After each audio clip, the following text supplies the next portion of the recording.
Hello again.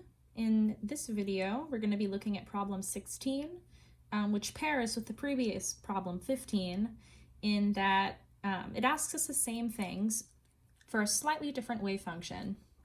In this problem, we're asked to normalize with a wave function that has an x, an additional x in the function this time, and then we're asked to find the most probable location of the particle instead of being given a range. So our goal is normalize psi, and then 2, find location, well, most probable location, using our probability integral. So to begin, let's normalize. We're given psi of x equals nx e to the minus x squared over 2a squared. So at this point, we know the normalization integral. So we substitute in psi, and we get, integrate. I'm not going to put the n here because it's included, so I'm going to take it out again after putting in the whole thing.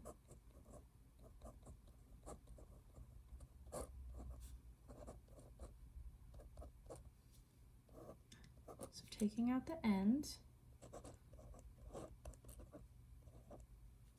we get x squared e to the minus 2x squared over 2a squared. So these 2's are going to cancel.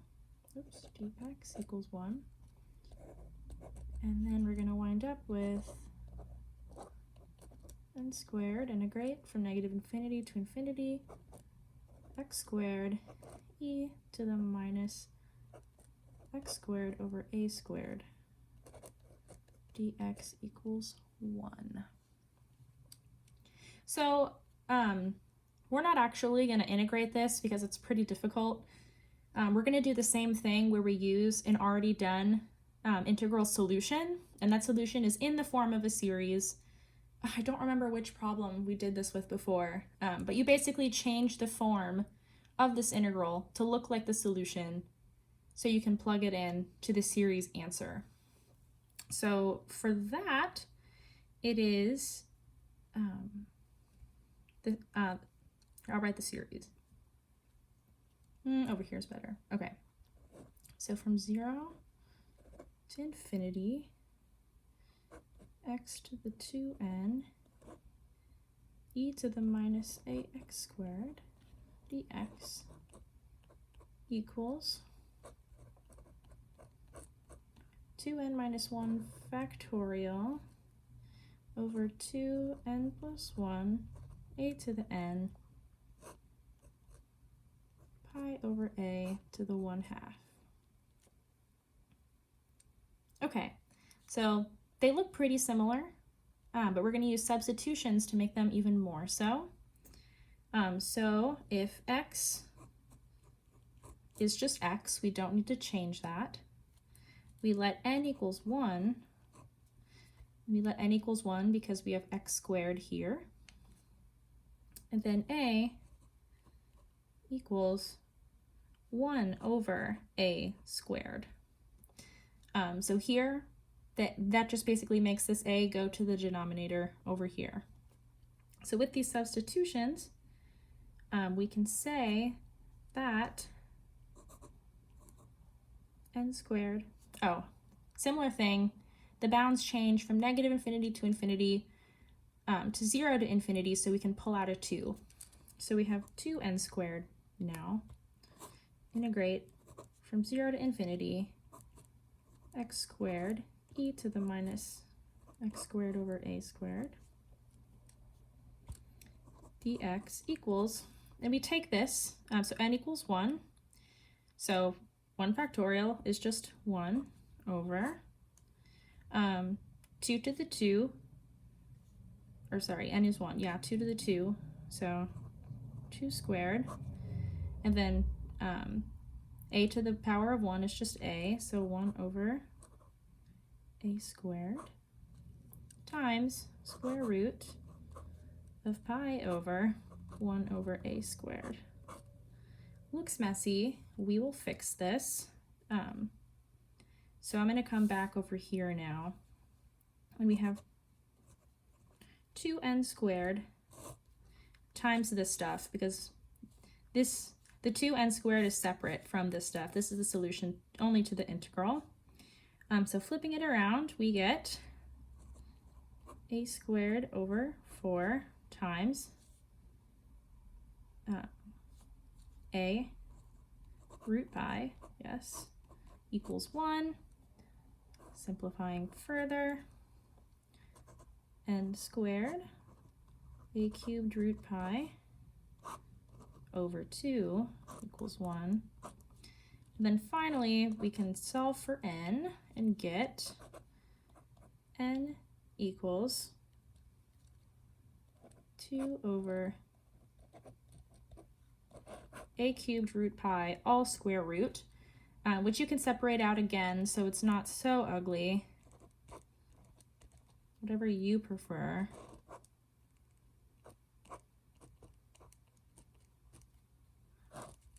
But this is the normalization factor that we'll use to find the probability. Okay, so moving on to part 2 of the problem, we're going to be finding the most probable location of the particle. And we're not given any bounds here, so it seems a bit tricky, because what are we supposed to use with the probability integral? Well, we can approach this thinking about the wave function a bit differently. We know that a wave function with n equals 1 has this shape. So we have psi squared probability and x on the bottom. Even though we don't know the bounds, we know that the most probable location is at the place with the max height on the y-axis. And what we know, or what we can find, well, let me start over. What we know about the top point on this plot is that the derivative equals 0 for the function. So this is kind of a roundabout way to figure out where's the most probable location without knowing the bounds. We know it's at the highest point, and at that place, the derivative is going to equal 0. So now that we have our normalization factor, we can plug it in to get our psi, and we can use the expression, the derivative of psi squared equals 0. And this is going to be the most probable location of the particle. So plugging in our psi, we get d over dx 2 square root of 2 over a cubed, times 1 over pi to the 1/4 times x e to the minus x squared over 2a squared, all squared, equals 0. So bringing out the constants, we get 2 over a cubed root pi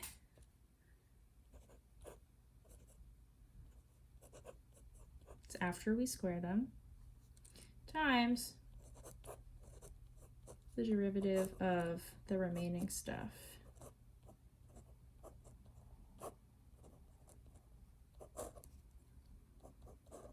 And the 2 I just brought down here, and we're going to cancel those 2's. Similarly like we did before.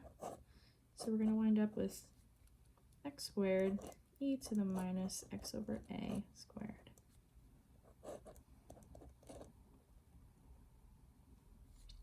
And we're going to use product rule for this because we have two functions multiplied together. Product rule 1d2 plus 2d1, and we get 2 over a cubed root pi times 1 x squared d2 minus 2x over a squared e to the minus x over a squared plus 2 d1 2x equals 0. Then simplifying, we get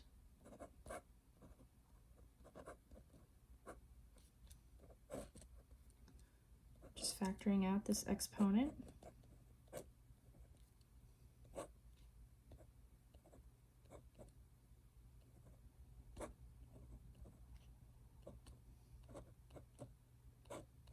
All of this has to equal 0. So when we look at this, we think about how can this be 0? First of all, this is a constant, so nothing really can be done here. And e to the x doesn't have any solutions for 0. So if any part of this expression is going to equal 0, it's going to be within this quantity. So we can think, okay, there are x's in both of these places, so yeah, x could equal 0, but that's a bit of a trivial answer. We have, if this chunk equals 0, we know that x could be 0. We want to try and find a solution where x isn't 0 without x also equals 0. We can think about what else this could be. Since we have an a in the denominator, we could let x equal a and these cancel each other out and see what happens. X can also equal a. So plugging in a for this expression, we get minus 2a cubed over a squared plus 2a equals 0. This goes to minus 2a plus 2a equals 0. So it works. They cancel each other out, and x equals a. So putting this answer to the problem, the most probable location of the particle on the x-axis is at point A.